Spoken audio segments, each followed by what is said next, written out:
Good morning, ladies and gentlemen. Welcome to Business Bites. My name is Henry. I'm here from the Kent Invicta Chamber of Commerce. Now, today I'm delighted to be joined by Angela from the Insight House. Angela has hosted with us before, and it was an incredibly engaging session. So I'm expecting more of the same. No pressure, Angela, today. Um, just as a quick run through for today, if you have any questions at all throughout the session, just drop those in the chat, and then we will get to those at the end of the presentation.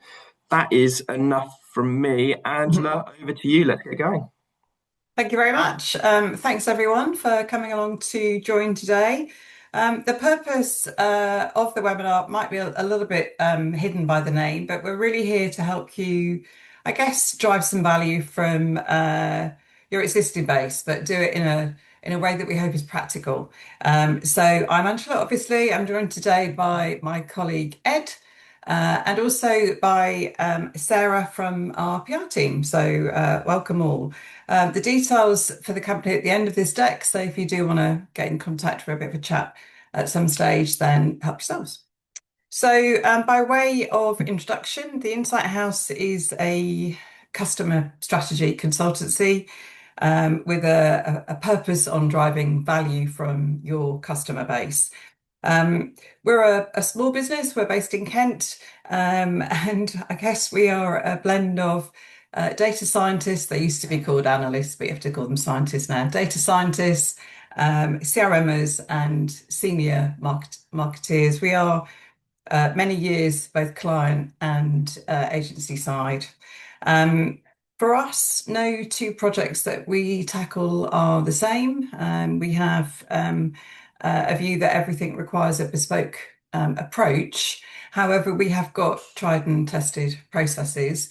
We deal with three things really. The first is getting a feel, a real feel and understanding of who we're dealing with, what the data shows us, getting deep into behaviours of your customer. The output of that is something very tangible. It's a very clear understanding of who we're really dealing with. Comes in the form of profiles, segments, pictures, patterns. It's a database understanding. From that, we create a bit of order and focus.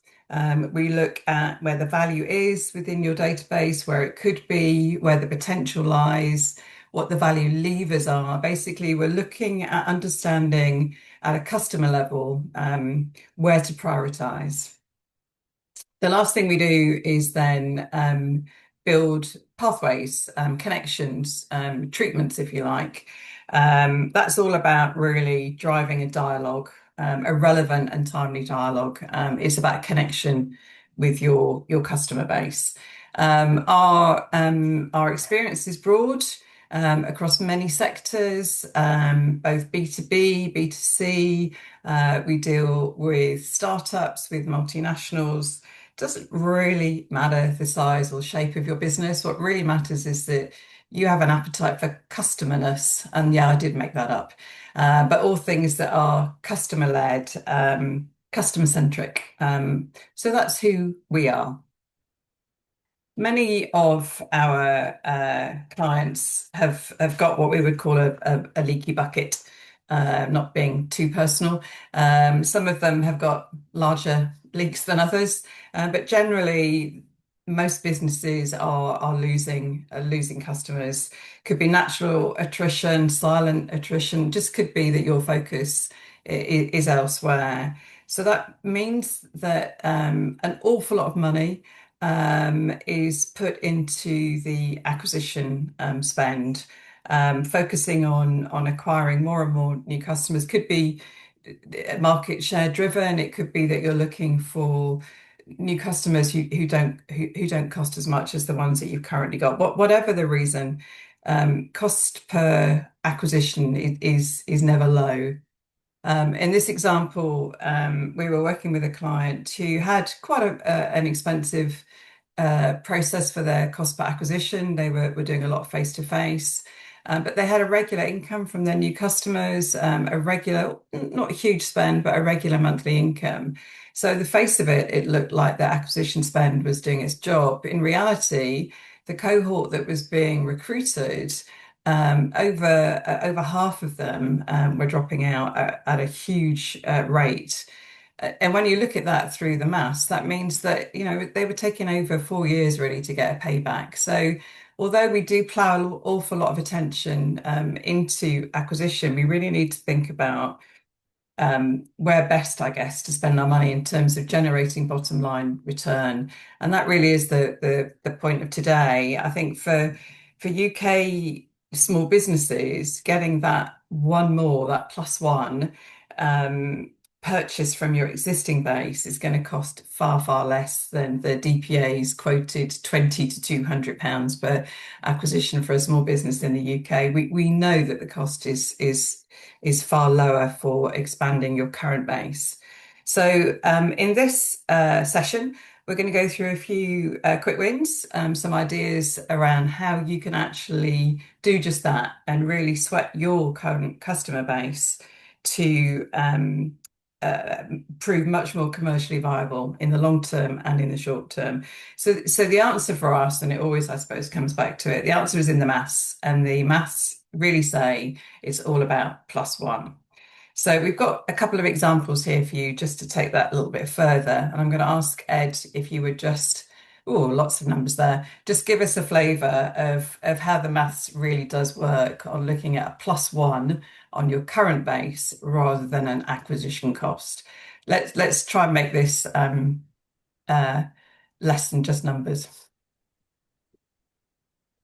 Everyone. So just quickly, we did a couple of scenarios, or three scenarios here, really just looking at some numbers.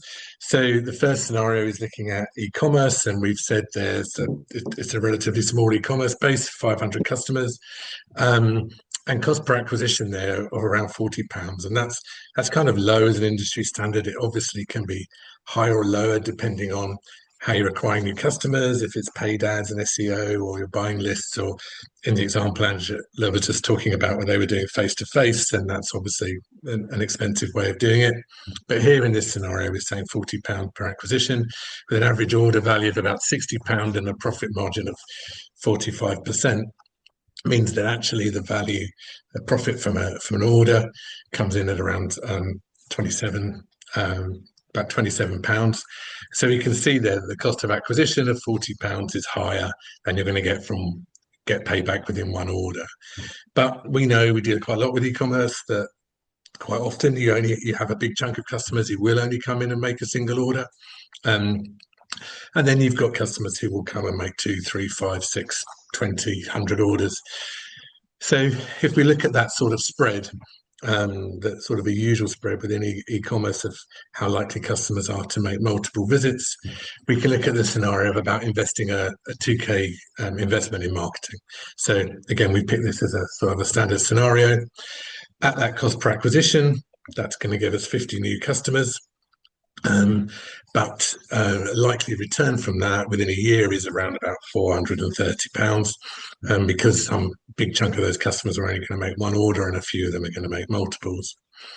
However, if we look at the numbers from the other way and say, okay, if we take half of our customer base of the 500 and get them to make one more order, 250 of them to make one more order, even taking into account the marketing spend and the profit margin, we're looking at almost 10 times the return from those customers. So, well, more than 10 times the return. So simple from a maths point of view, if we can get those existing customers to order, we're getting a much quicker and higher ROI.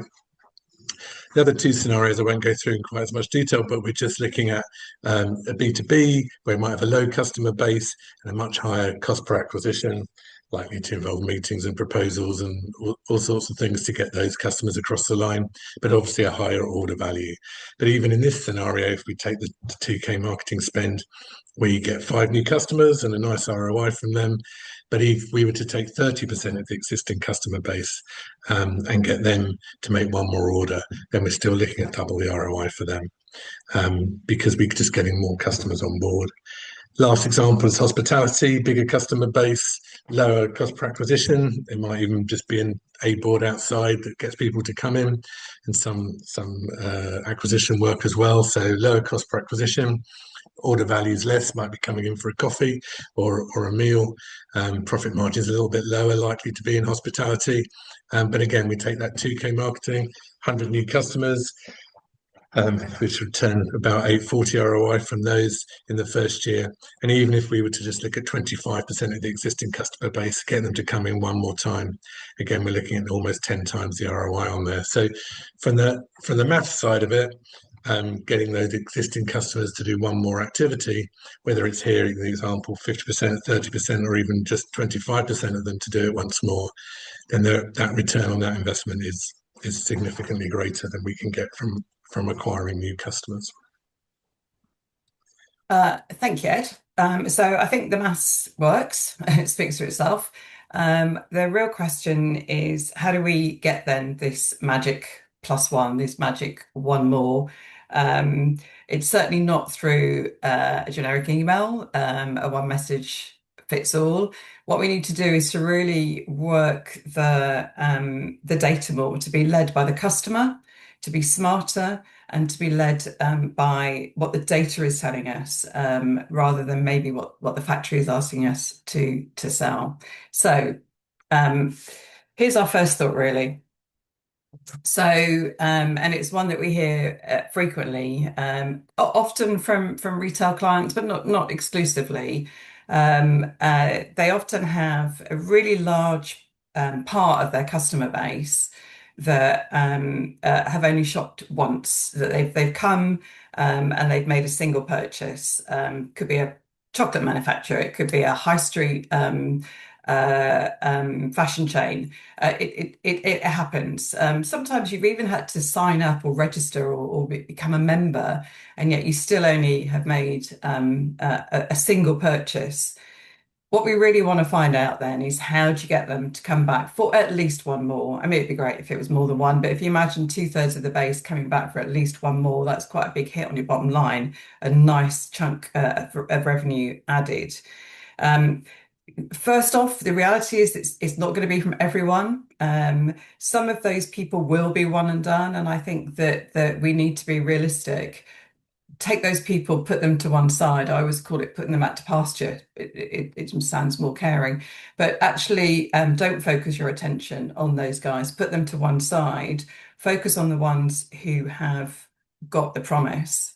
Now, the way that the data science works with this is that we look at the route and the method and the manner that the customer takes to get to you.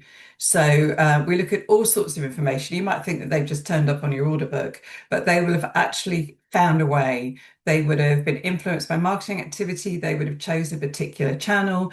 They would have chosen a particular way to order, a time to order. All of that information, all of that circumstance, we then pull together to form those links that give us the clue to predict for you who is going to convert from a single to at least one more, preferably to a multiple buyer. This is what we would call our repeat order generator. It's a very straightforward way for you to have a selection of customers who are only one time at the moment, but they've got real potential to become regulars, and it gives you a really targeted group. Hopefully you'll get at least one more sale. It's a high return, it's a low wastage, and it's a low cost. So you can focus on one more from people that have only done one. And generally, we've all got a large pot of customers who have only done one purchase with us. So that's the first thing. It's getting a second purchase from those single buyers. The other one we want to share with you is really focusing on actually getting a customer to behave in the same way, but do it a little bit more often. And we talk a lot with our clients about walking in their customer's shoes. So you go into your customer's shoes and see how your brand is fitting into and is perceived by that customer through the user's eyes. Often when we're looking about communicating with customers, we're talking about our own features and benefits. We're looking at how we would be presenting the product. What we don't do so much is slot, and this is going to sound a bit strange, but slot ourselves into their lives. So take us into them, if you like. And that really means that then we can understand how they're living their life, and we can provide the context for our product, for our brand. We can almost find, therefore, the excuse to be present in their day, a reason. We would call it a reason to visit or a reason to purchase. But what you're creating is the opportunity for that customer to see another chance to shop or to visit with you, based on you understanding their sort of natural behavior. When we worked with Handpicked Hotels, they're a rather large, a rather lovely chain of exclusive hotels. They were asking us to do something very similar. So they had customers who fitted into quite clear categories. Could be someone who was a business booker, could be someone who went to a wedding. And what we were able to do was to create an event for that particular individual to come back to the same hotel, the same product, if you like, but do it a little bit more often. So for the business guys, we were suggesting that maybe they went for a weekend, so turned business into leisure. We were suggesting for the wedding booker, wedding attendee, that maybe they returned for a spa visit. Maybe they actually booked a birthday dinner. So it's creating, if you like, a new opportunity to do what you're currently doing, but to do more of it. It's creating that reason. So what we do with that here at the Insight House is we make sure it's relevant. And I keep saying that word relevant, but that's the thing that hits home. So what we want to do is to create a reason, an event, an occasion, but actually make it relevant to that customer and connect that. So we'll make sure that you're not, if you like, suggesting to everyone that they should come for dinner when it's not relevant to them. So this process will give you the same behavior, but they will be doing it more often. Now, a classic example, and this is very much down to me, is I like a cortado. It might be known by some of you that I do like a cortado, and I do like a cortado at 11 o'clock. You know, I'm a diehard in terms of that routine. No, it's a ritual. Let's be honest. It's not a routine, it's a ritual. But I only go to my coffee shop and do that on a weekday. Why on earth do I not do it a weekend? I love coffee. I like to drink coffee. Why do I exclusively do it in the week? So this example is where a communication was sent to weekday coffee drinkers, suggesting a weekend would be nice for a cortado. And not only a cortado, but take your husband and you can both have maybe a pastry. So not only extends the visit pattern, but it also maybe extends the basket as well. But this is a good evidence of showing that you can just get people to do things the same, but just do it more often. Next one on our list is, I think, something which we're probably all very aware of, where we shop with an organisation, but we don't really have in our radar the full extent of what they're selling, the widest range of understanding of their range. And we tend to buy that thing from them and we get stuck in that rut a little bit. And I think as organizations, we do the same things with our own customers. We work a lot with Arco, who are a company who distribute health and safety products. And they've got over, I don't know, 20,000 products, probably much more than that when you look at color, shape, and size. And they have they call it the book, if you like. It's the trade version of the Argos catalogue. And they are always saying to us, how do we get our customers to go beyond the first couple of chapters, where we're looking at the, workwear. So people who are buying hard hats and those trousers with where you put your tools in the pocket, I'm sure they've got a name, and get them to actually shop right through the book where there are products that they're definitely buying and they're probably buying from other companies. Music industry is the same. You tend to get put into a label or a genre. So if you were to buy a Katy Perry CD, don't ask. If you were to buy a Katy Perry CD, you'd be put into the bubblegum pop genre. And that's what you would then be would be promoted to you. Now, I don't know about you, but I have a really wide range of music taste. I have different music for when I'm in the car, when I'm in the house, when I'm cooking, when I'm gardening, when I'm trying to think, when I'm trying to relax. It just depends on the mood and me. And so just sending me bubblegum pop is probably going to turn me off. The real key to this, though, is to put the customer at the center of how your products are grouped.